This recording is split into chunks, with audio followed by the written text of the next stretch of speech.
주문, 피청구인 대통령 윤석열을 파면한다.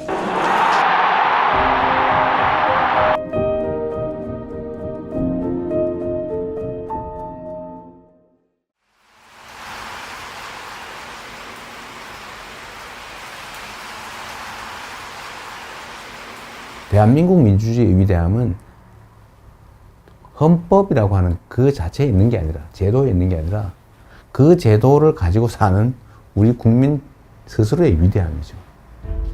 억압을 하면 포기하고 좌절하고 굴복하는 게 아니라 결국 그걸 이겨내요.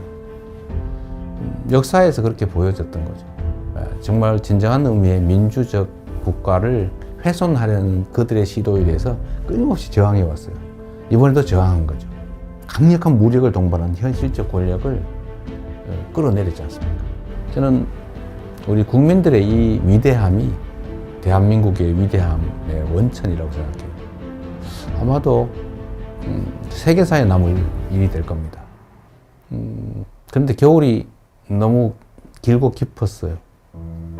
근데 그 길고 깊은 겨울을 결국은 우리 국민들이 깨고 나오는 중이잖아요. 아마 겨울이 깊었던 것처럼 봄은 더 따뜻하겠지요. 따뜻한 봄날을 한번 꼭 만들었으면 좋겠습니다. 영원할 것 같던 그 겨울도 가고 이제 봄이 옵니다. 더 아름답고 더 따스한 봄을 우리의 두 손을 함께 잡고 함께 만들어 갑시다. 희망의 대한민국 바로 우리의 손으로 확실하게 만들어 갑시다. 여러분 고맙습니다.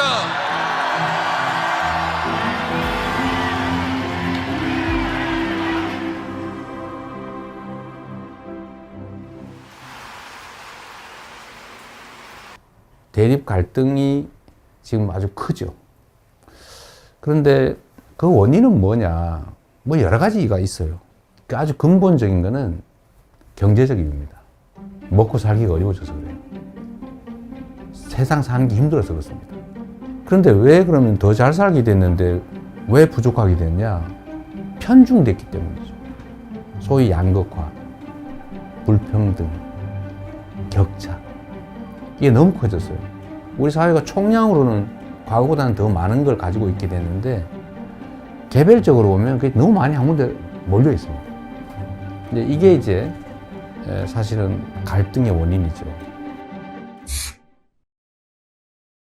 지금 우리 경제는 여러 면에서 일종의 사면초가 같은 상태 같습니다. 전 세계적으로 성장률 전체가 떨어지고 있어요.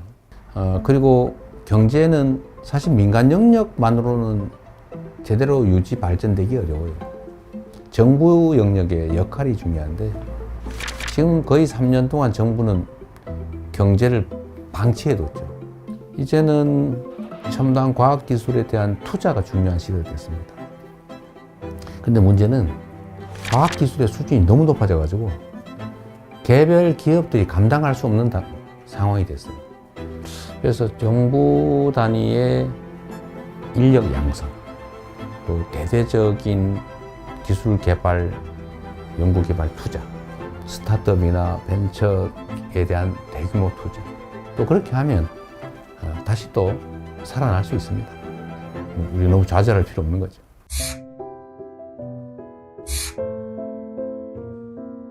먹고 사는 문제가 가장 중요하다. 이거는 사실은 매우 기능적이고 물질적인 거예요. 고통스럽게 살지 않게 해줘야 한다. 잘 산다라고 하는 건 좀 달라요. 잘사니즘이라고 하면 좀 더 가치지향적이고 좀 정신적이고 고통 없는 삶을 넘어선 더 행복한 삶을 살 수 있는 세상을 만들자. 그런 거라고 봐주시면 되겠어요. 민생 살리는데 색깔이 무슨 의미입니까?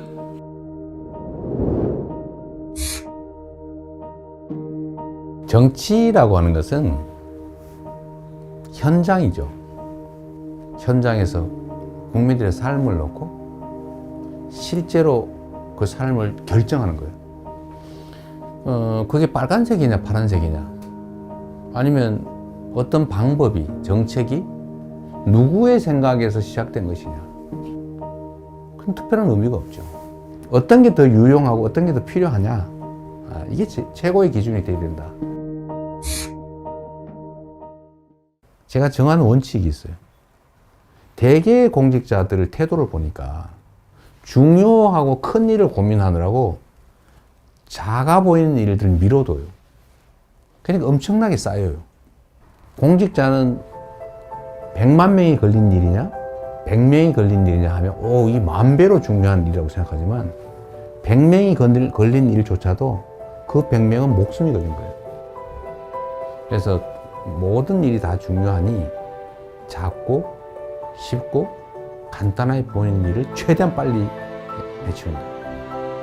그것도 큰 일을 안 한 건 아니에요. 그건 그것대로 고심하고 있죠. 저는 제 업무 책상에 서류가 쌓여 있지 않아요. 안 쌓아 놓습니다.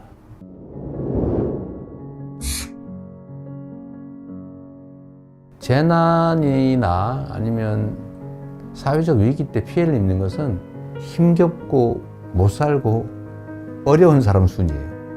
사실 그 사회의 문화의 수준이랄까, 그 사회에 대한 평가는 약자들에 대해서 얼마나 많이 관심 갖고 지원하느냐에 달려 있어요. 생명 안전을 유지해야 그 다음 단계, 더 나은 삶, 행복한 삶을 꿈꿀 수 있어요. 그래서 국민의 생명과 안전을 지키는 것은 정부가, 국가가 해야 될 가장 중요한 일입니다. 뭐든지 문제를 생각해 보면 우리가 조금 더 신경을 썼더라면 막을 수 있었던 사고로 보여져요. 누가 얼마나 체계적으로 신속하게 대응하느냐에 따라서 피해는 매우 적을 수도 있어요.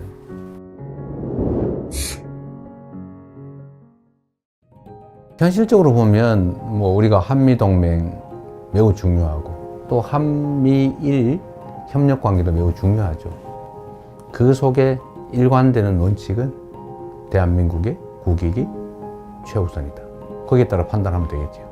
경쟁할 영역은 경쟁하고 협력할 영역은 협력하고 또 서로 갈등할 영역은 잘 조정하는 거죠. 특히 이제는 국가 간 경쟁이 사실 기업 간 경쟁과 거의 같아졌습니다. 그래서 기업과 정부의 역할 분담, 협력이 정말로 중요해요. 특히 국제 경쟁에서는 반드시 필요한 부분입니다.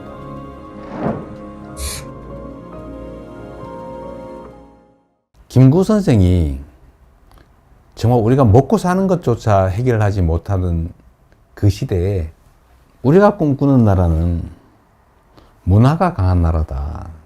문화 강국 얘기를 하셨어요. 정말 저는 우리의 역량을 통찰한 정말 해안이었다. 지금 문화 영역에서는 정말 세계를 상당 부분 선도하고 있지 않습니까? 그럼 우리 K컬처, 한류라고 보통 부르지 않습니까? 근데 여기에 더해서 이제는 K민주주의, 아마 이번 2번에 걸친 촛불혁명, 빛의 혁명을 통해서 무혈의 평화혁명으로 현실 권력을 끌어내리는 세계사에 없는 이런 일들이 민주주의의 이름으로 이루어졌지 않습니까? 정말로 위대한 민주주의의 힘을 보여준 거죠. 대한민국이 세계를 선도하는 여러 영역들이 있다고 봐요. 저는 이런 것들을 K 이니셔티브라고 좀 통칭하고 싶습니다. 우리가 비록 규모는 적지만 소프트 파워 측면에서는 세계를 여러 영역에서 선도할 수 있겠다는 생각이 들어요. 그런 나라 한번 꼭 만들어 보고 싶어요.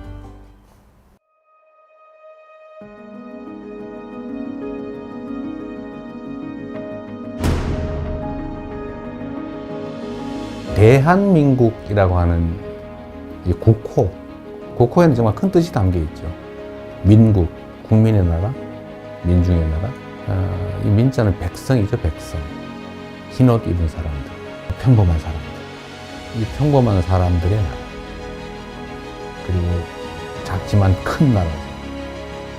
많은 사람이 희망을 가지고 행복한 삶을 꿈꾸는 그런 세상이 봄나라 아니겠어요? 진짜 대한민국을 만들고 싶습니다. 그냥 이름만 있는 대한민국이 아니라 진짜 대한민국. 그리고 그 대한민국은 대한국민이 만들어가는 거죠. 그 대한국민의 훌륭한 도구, 최고의 도구, 이재명이 되고 싶습니다.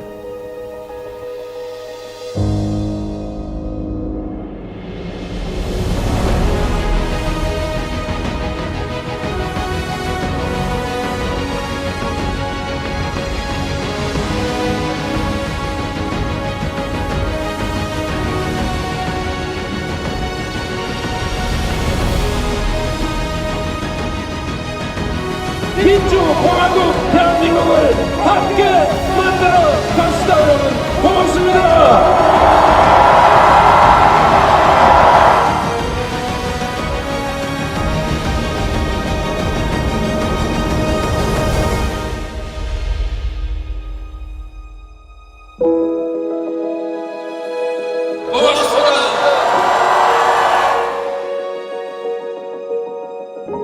진짜 대한민국을 만들기 위해 대통령 선거에 출마합니다.